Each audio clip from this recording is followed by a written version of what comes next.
Boa noite a todos.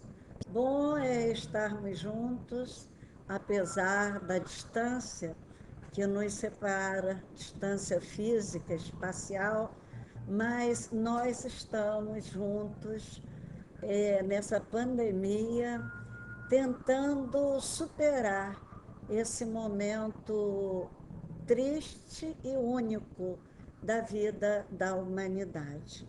E nós trouxemos para refletir hoje juntos um momento em que Jesus, já na sua última ceia, despedindo dos seus discípulos, ele os consola, dizendo: não se turbe o vosso coração, credes em Deus, crede também em mim. Na casa do meu pai há muitas moradas. Se assim não fora, eu vou-lo teria dito, pois me vou para preparar-vos o lugar. Esse, essa, esse conforto que Jesus dá aos discípulos acontece num momento muito difícil. É um aviso salutar para que a gente não tenha medo, não deixar turbar o nosso coração, não aceitar os tumultos que a hora parece criar no nosso meio. Ele falou disso num momento de dor, de inquietação, no instante da divisão do grupo que o acompanhava, dos 12, pela a traição de Judas. Então, numa hora em que a perseguição, a humilhação e a morte os ameaçava a todos. O sentimento daquela hora era um sentimento semelhante ao que nós temos hoje. Por isso, a escolha desse tema era um sentimento de medo, medo do aparato das forças romanas impulsionadas pelos religiosos de então. E é nessa hora que Jesus lhes fala em segurança contra o medo. Fala de quietude e calma contra a ansiedade daqueles corações. Fala de serenidade contra a aceleração tumultuada desses corações amados. Então, ele aí apela para a fé. Ele pede que não haja tumulto e depois ele apela para a fé, que é o que realmente nos sustenta nessas horas de dificuldades, de desafios tão grandiosos. Quando ele diz assim: credes em Deus, crede também em mim. Ou seja, o povo, aquele povo hebraico, eles eram muito teístas. Foi o primeiro povo teísta. E eles repetiam, liam e repetiam os exemplos de fé dos seus antepassados. Jesus, então, apela para a fé, crê em Deus. E ainda, para acalmar mais o coração dos seus discípulos, ele anuncia as muitas moradas da casa do Pai, dizendo que ele ia antes para preparar-lhes o lugar. Então foi um momento de imensa ternura.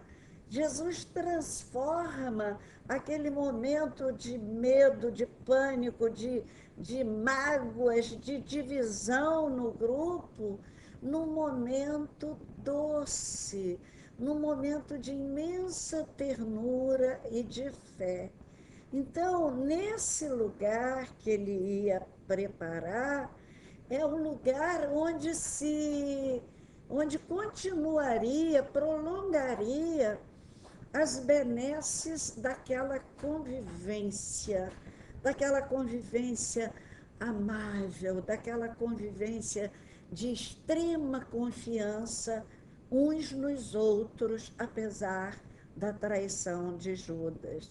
Então, essa convivência me vem à mente nessa hora, porque nós estamos vendo nos noticiários como está difícil a convivência nos lares, nessa hora em que as pessoas não saem para trabalhar e têm que conviver com os seus pares, os seus familiares, né? Então, essa palavra nos remete a uma vivência vivida sempre com os outros, convivência. Então, é viver junto. Então, são muito sérias essas promessas de Jesus. Como espíritas, nós sabemos que nós recebemos por familiares espíritos nem sempre tão ligados ao nosso afeto, e também sabemos que há espíritos que nos amam muito e que trabalharam para que a gente conseguisse essa oportunidade de renascimento naquele núcleo familiar a quem, naturalmente, nós devíamos, ou com quem nos cabe, restabelecer os fios dourados da boa convivência. Então, há esses amigos do outro lado que nos preparam o lugar. Isso me remete a uma imagem muito bonita do livro Voltei, do irmão Jacó, que é o próprio Frederico Figner, da FEB, que a filha dele aguarda por ele, prepara a casa, põe flores, e em cima do móvel da sala, ela coloca um retrato da família toda reunida, como se essa convivência se prolongasse, como Jesus prometeu, não é? Vou preparar-vos o lugar. A gente preparando o nosso lugar no outro lado da vida. Mas muitas vezes nós aqui nos distraemos muito e nos desviamos para outros lugares diferentes quando a morte acontece, e vamos para lugares que eles absolutamente não nos prepararam. Vamos para lugares diferentes da expectativa feliz dos que nos amam e que nos queriam receber na nossa volta à vida verdadeira. Então, a preparação do lugar é a consequência da misericórdia de Deus, e merecê-lo faz parte do esforço humano. Nós teremos sempre alguém a nos esperar. Nessa hora que a convivência na Terra fica um pouco mais difícil, em que o mundo acelera o seu ritmo, em que o coração do planeta parece bater mais forte, também tangido por esse medo, pela insegurança, pela dor que é tanta nesse momento, é nesse momento que é tempo de abrigarmos-nos uns nos outros e todos juntos abrigarmos-nos no amor de Deus.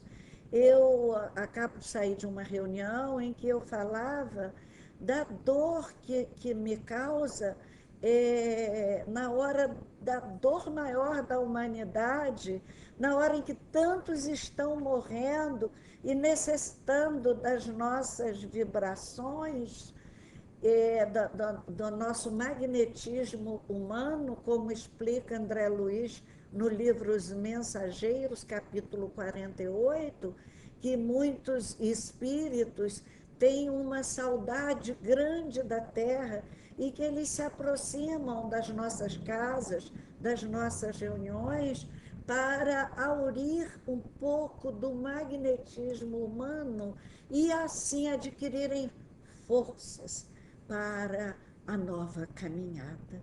E justo nessa hora, os templos estão fechados. Que hora difícil que nós estamos vivendo. Estamos todos falando pela bênção santa da tecnologia.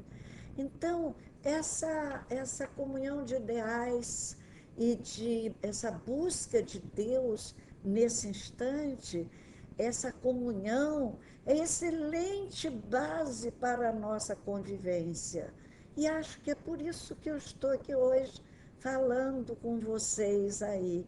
Irmana-nos hoje o nome e as ações de nosso Senhor Jesus Cristo para educar a humanidade e acelerar o seu processo evolutivo, abrindo assim as portas das moradas da casa do Pai.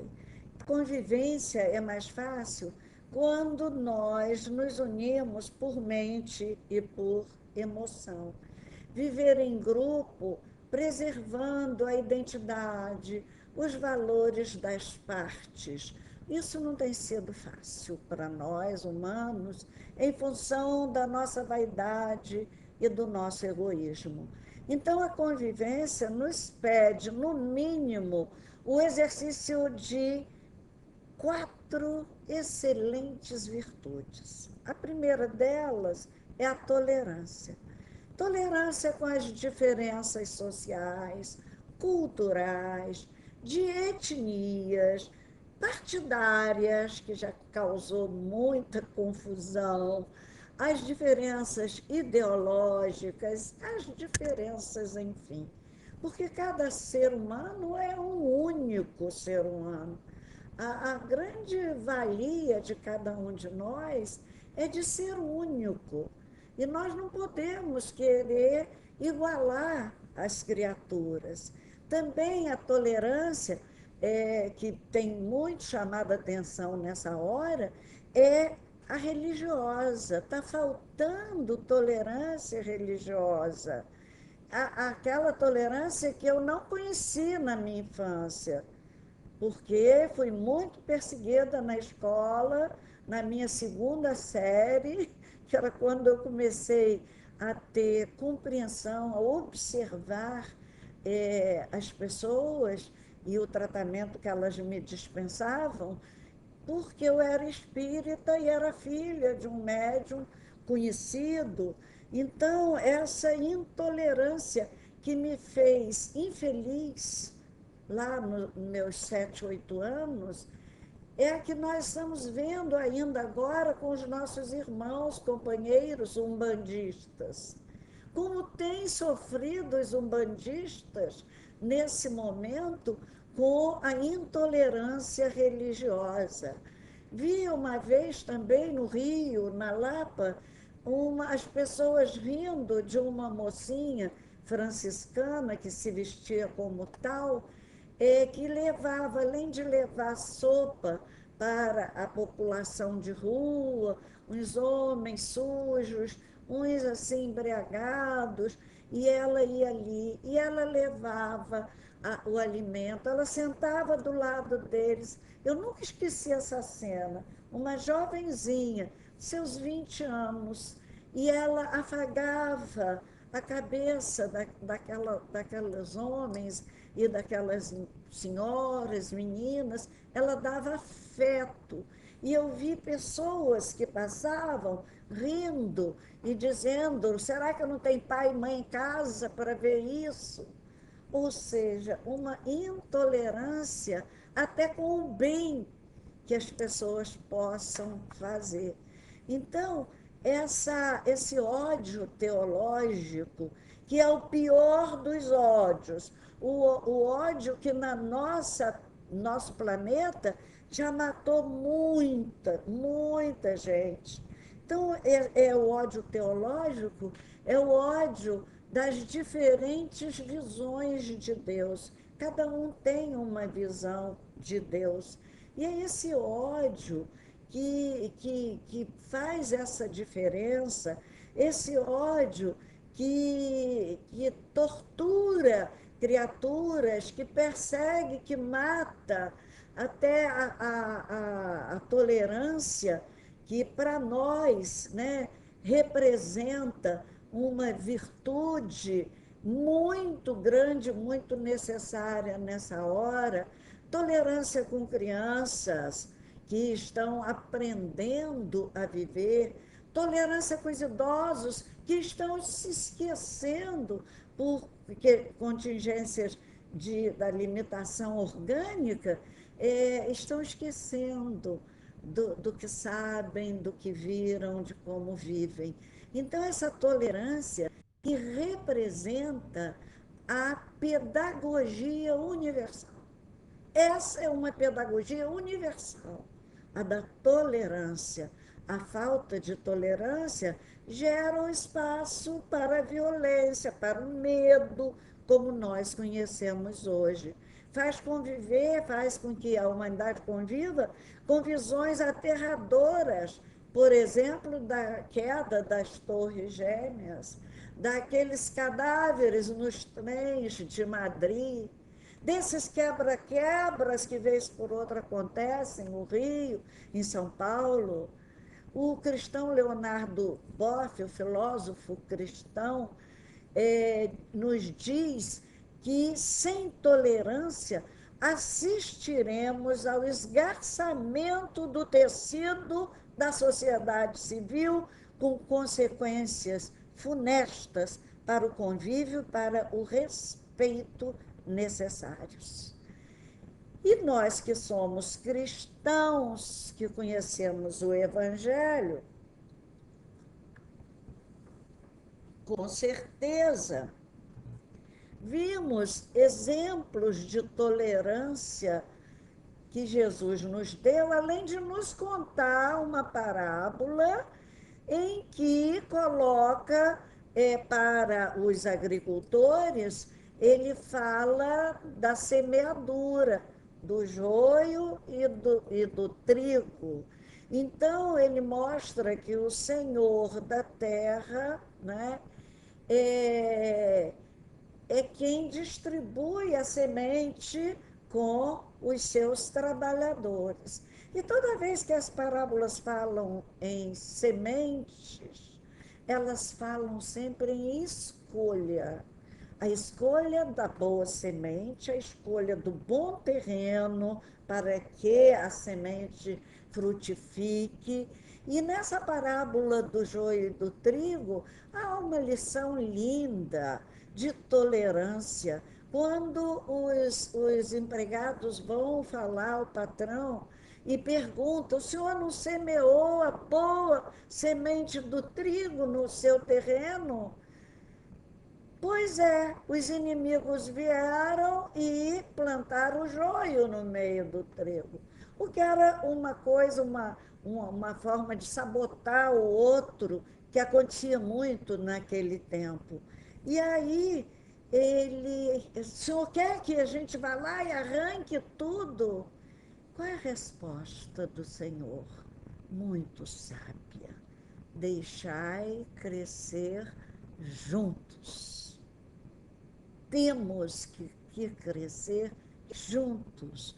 Joios, que é a planta tóxica, perigosa, e o trigo, para que a separação se dê na hora certa, porque o joio é igualzinho ao trigo.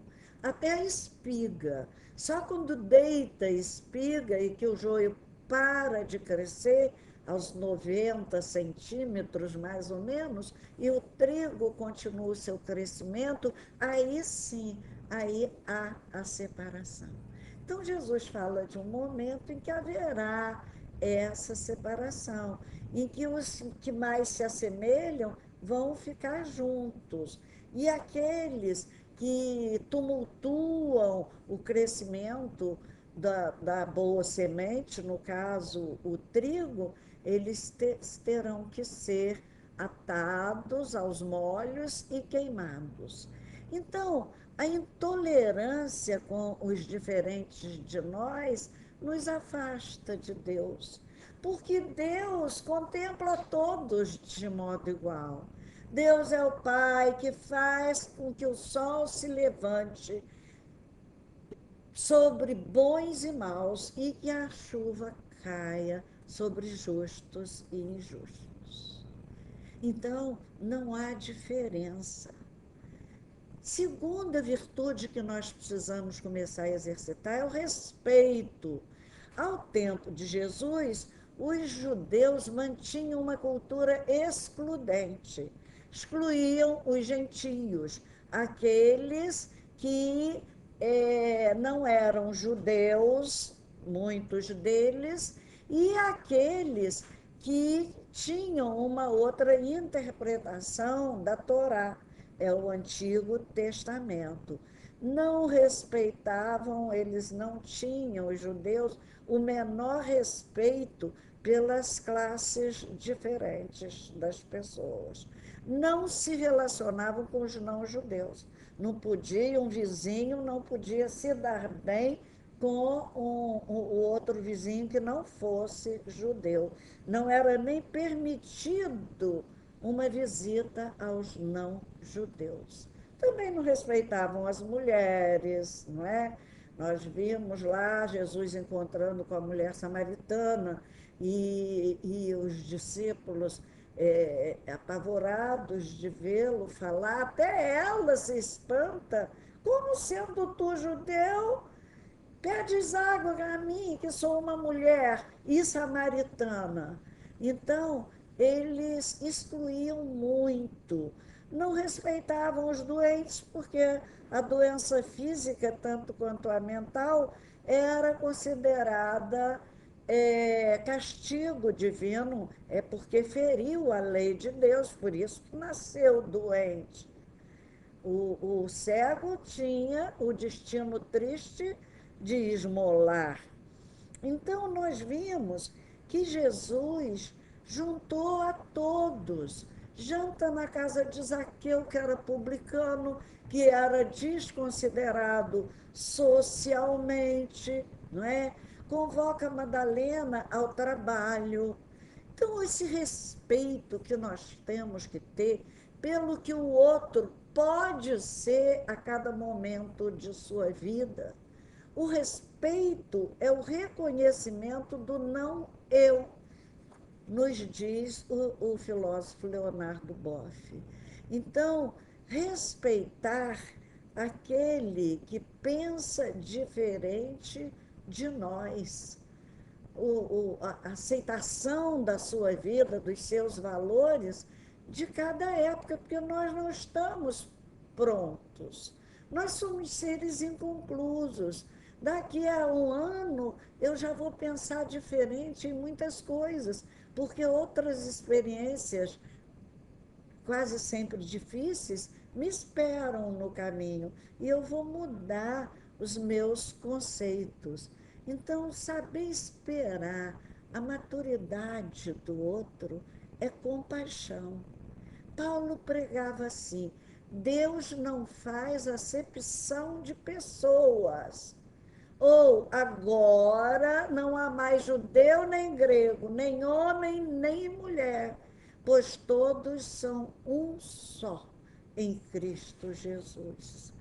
Mas, de outro lado, nós temos também os excessos. Há aquelas pessoas que respeitam demais, né?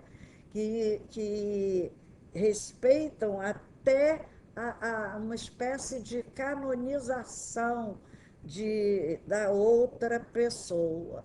Então, é achar que o outro foi fulano que disse, como se fulano também não estivesse, como nós, sujeito a erros. Então, respeitar não é canonizar. Na caminhada para a luz não há favoritismo pernicioso. Os trabalhadores fiéis, nos diz Emmanuel, não devem ser categorizados à conta de fetiches, e sim respeitados e imitados por símbolos de lealdade ao serviço. Então, é o caso de Chico Xavier. Esse é um que a gente tem que lutar por aprender as lições grandiosas que Chico nos deixou. E ainda nos alerta Emmanuel para essa mania que nós temos de criar ídolos humanos. Diz ele que isso é pior do que levantar estátuas destinadas à adoração, porque o mármore é impassível, não vai causar nenhum prejuízo, não há risco na estátua de mármore. Mas se seguirmos pessoas e, de repente, elas falirem, podemos estar também nós sujeitos às mesmas falências. A terceira virtude que nós precisamos cultivar é a compaixão. Compaixão é, é caminhar no mesmo passo, é cadenciar o passo. Ou seja, muitas vezes esperar o passo do outro, é caminhar juntos.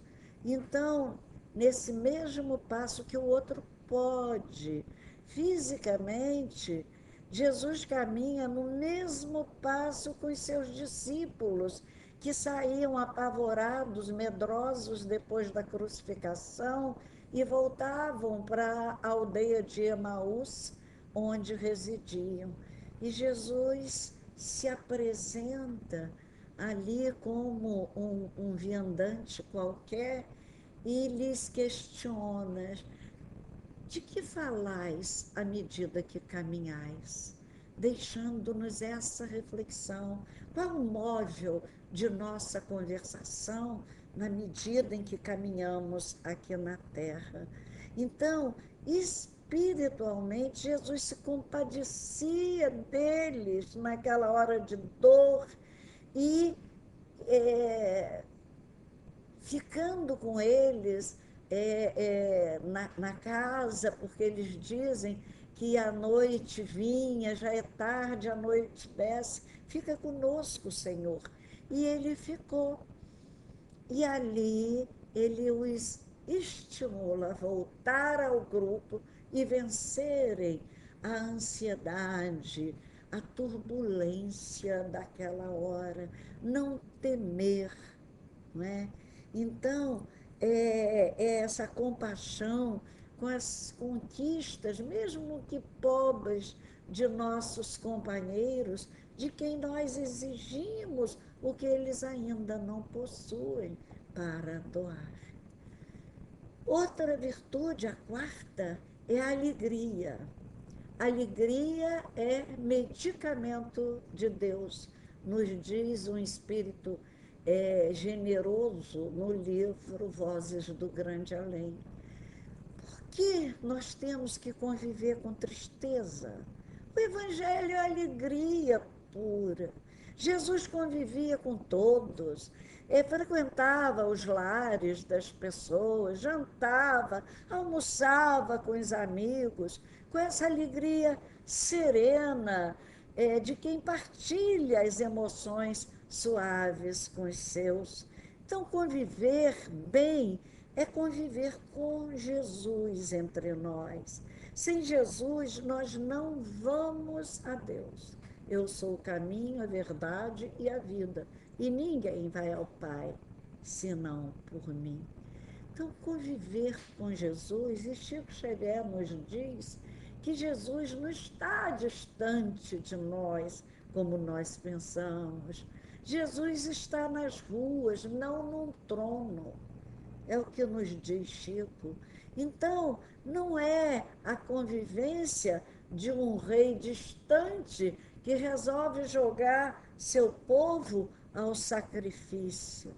Jesus está conosco e ainda nos pede: não se turbe o vosso coração. Credes em Deus, crede também em mim. Há muitas moradas na casa do Pai. Então, ele se igualou a tanta gente considerada como réprobos naquele tempo em que ele viveu, acabou os seus dias morrendo na cruz entre dois ladrões.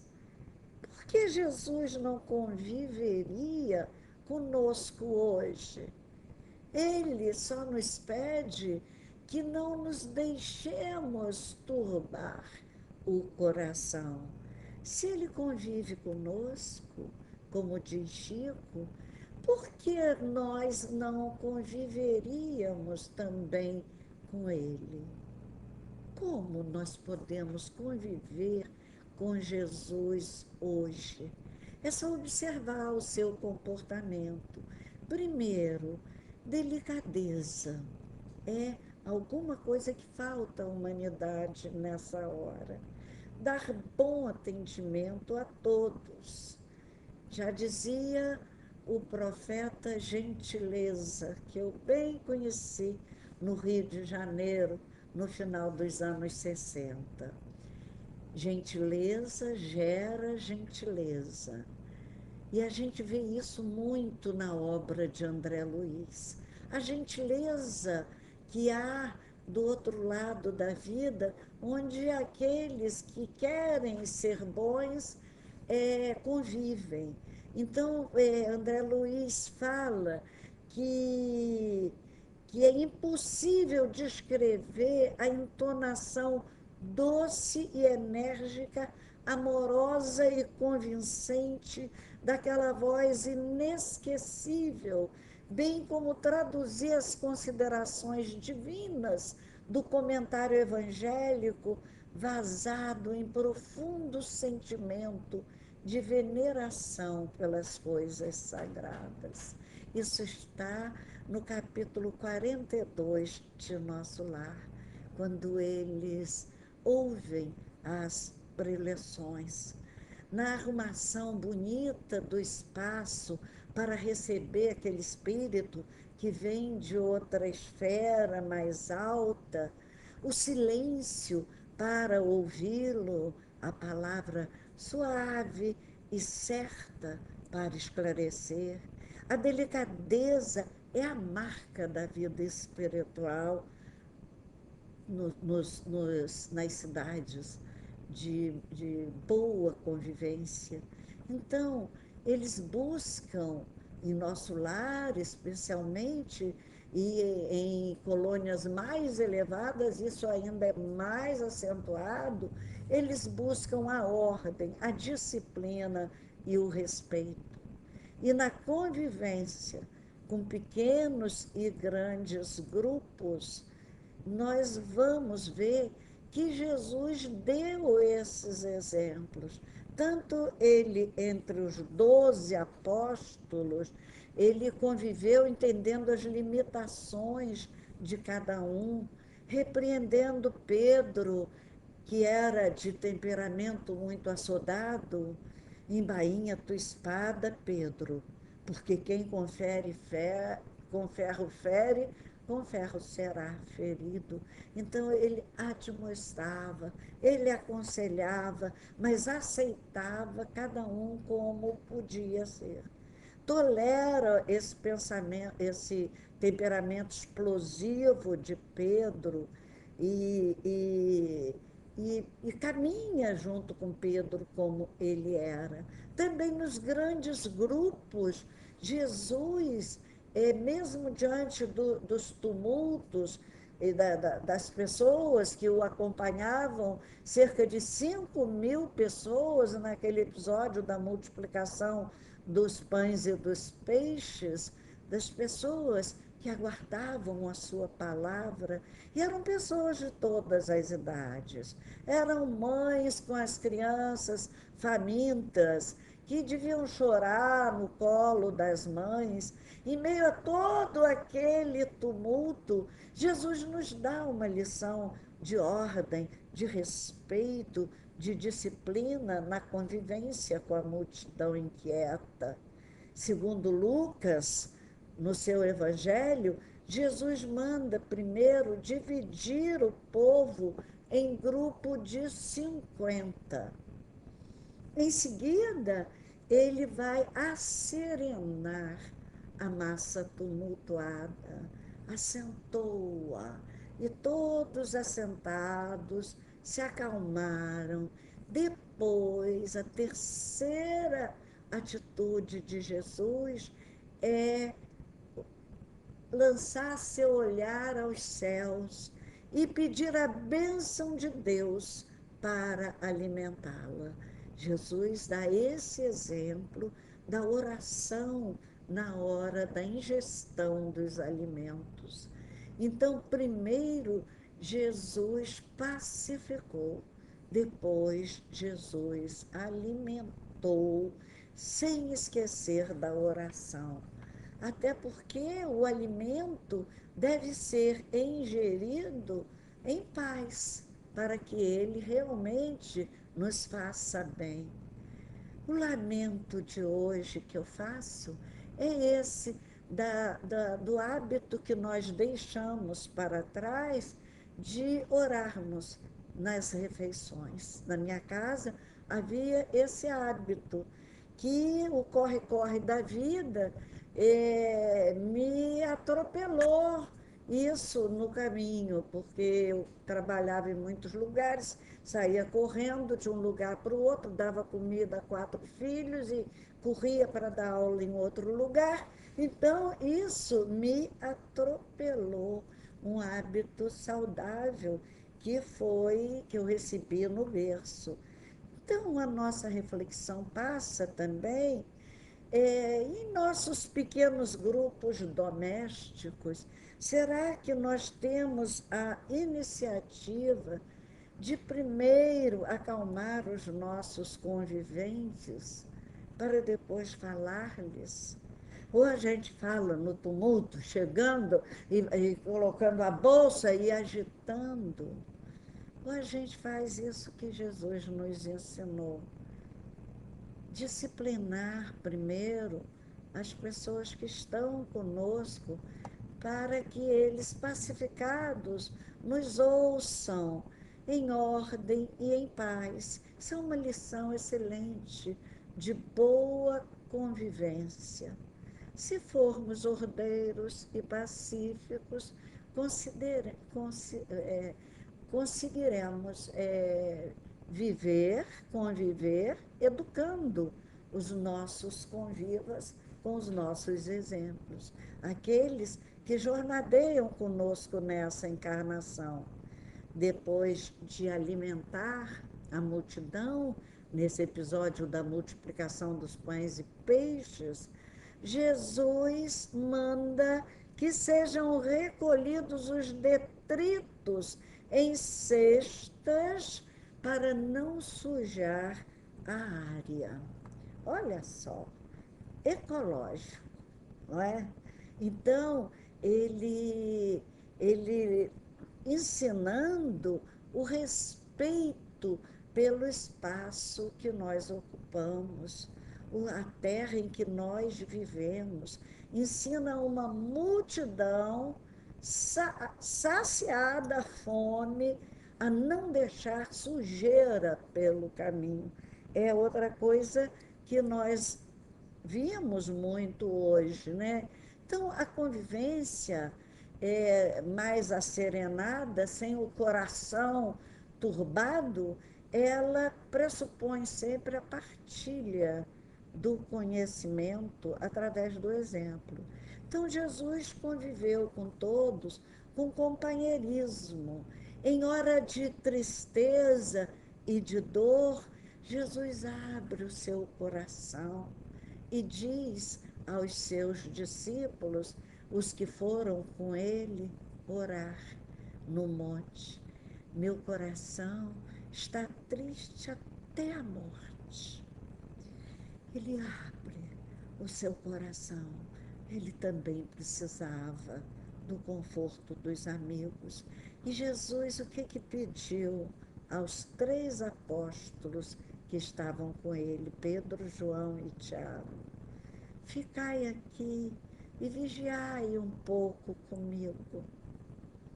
Mas esses dormiram, né? Ele não maquiou o seu estado de espírito, ele não se mostrou forte demais, porque ele não fazia isso para humilhar seus discípulos. Ele pediu a união de pensamentos e de sentimentos, com vigilância. Não havia orgulho em seu coração puro. O que Jesus pediu foi vigilância contra a nossa indisciplina mental, que não consegue meditar por um minuto com Jesus e quase sempre cai no sono na hora de orar com Jesus. Então, conviver com Jesus é vencer esse medo dessa hora. Porque como vencer o medo? Sabendo que Ele está conosco. Nessa hora de dor, é a hora da oração e da vigilância, porque é nessa hora de fragilidade e de medo que nós podemos nos desesperar e agir como Pedro, cortando a orelha do soldado mau. Conviver com Jesus é guardar confiança e sujeitar o corpo e o espírito a uma grande quietude nessas horas de emergência, de dificuldades e de dor. Aquela quietude de Maria de Betânia, que quando morre o seu irmão Lázaro, e as pessoas vão avisar que Jesus vinha vindo, e Marta corre no caminho, na direção de Jesus, e Maria se aquieta em casa, no seu pranto de saudade. E naquela hora, Jesus manda chamá-la. E aí ela vai até Jesus. E ela assiste junto à irmã a ressurreição do irmão Lázaro. Essa quietude é fruto dessa maturidade que tinha Maria de Betânia, dessa confiança no poder de Jesus, no poder de Deus. E a fé é, nessa hora, o impulso dessa quietude paciente que nós precisamos cultivar. Não confundir essa quietude com aquela ansiedade reprimida que a gente aparenta uma calma que não habita dentro de nós. É assim como uma roda gira em torno do seu eixo, há um lugar bem no centro onde não há movimento. No mais atribulada vida, há um lugar onde nós ficamos a sós com Deus, na quietude, na paz que Deus quer em nós. Busquemos esse lugar nessa hora. Jesus apelou aos seus discípulos: não andeis ansiosos. E Pedro nos conclama em sua epístola: lançai sobre ele toda a vossa ansiedade. E é nesse convívio com Jesus, na oração, na quietude do nosso centro mais íntimo, onde não há movimento, que nós devemos buscar Jesus. A hora que passa é tensa como uma guerra. Nosso lar, lá na colônia, se preparou para a guerra contra as sombras. Naquela hora da guerra aqui na Terra, houve grande trabalho em nosso lar. E os espíritos pararam de vir à Terra para amparar, recolher os mortos, seus espíritos, simplesmente para fazerem um curso contra o medo. Então, é sinal da importância de pararmos, de tranquilizarmos os corações nesse momento de dor, justamente porque o medo, segundo nos descreve André Luiz no livro Nosso Lar, o medo é uma energia de baixa vibração e de perigosa propagação. Um está com medo, o outro começa a ficar com medo também, e o medo vai tomando um a um, desperdiçar energia, porque isso só atrai as forças desencadeadas do crime e da ignorância. Todo mal, todo medo é desperdício de energia. Nós estamos, todos os cristãos, na luta contra o mal. Numa luta dessas, não pode caber medo. O soldado ansioso pode expor-se a grandes riscos no campo de batalha. É pela timidez do bem que o mal se multiplica. Se nós não ouvirmos Jesus a nos repetir, não se turbe o vosso coração, credes em Deus, crede também em mim, ou seja, busca a sua fé. É por isso, por essa timidez do bem, que o mal se multiplica. O bem, ele é interessante, porque ele, nesse momento, ele avança muito. Mas o bem pouco aparece, porque o bem anda de pantufas e o mal usa guizos nos pés. Então, cair, né, é, nessa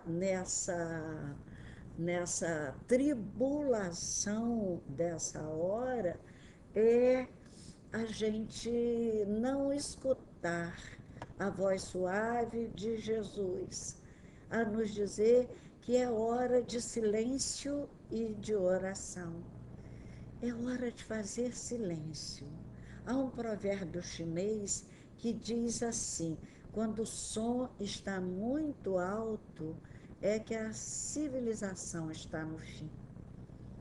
Então, nessa hora que nós vemos, antecedendo a essa pandemia, de sons muito desconexos, desagradáveis, feios, até palavrões nas músicas. Então, nessa hora do som alto, já estava se anunciando que viria por aí uma grande mudança para o homem terreno. Há um texto de Guimarães Rosa, grande escritor brasileiro, de que eu gosto muito e que diz assim: o que Deus quer ver é a gente aprendendo a ser capaz e de ficar alegre e amar no meio da tristeza. Todo o caminho da gente é resvaloso, mas cair não prejudica demais. A gente levanta, a gente sobe, a gente volta. E essa é a hora de sonharmos com a volta e a hora de voltarmos a Jesus e ouvirmos sua voz branda, pacífica e linda a nos dizer: não se turbe o vosso coração. Credes em Deus, crede também em mim. Há muitas moradas na casa do meu Pai. Se assim não fosse, eu vou-lo teria dito, pois me vou para preparar-vos o lugar. Que ouçamos a Jesus nessa hora e que Ele nos abençoe a caminhada até aqui e nos proteja na caminhada daqui para frente. Um grande abraço. Muito obrigada pelo convite.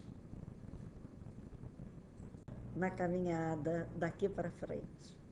Um grande abraço. Muito obrigada pelo convite.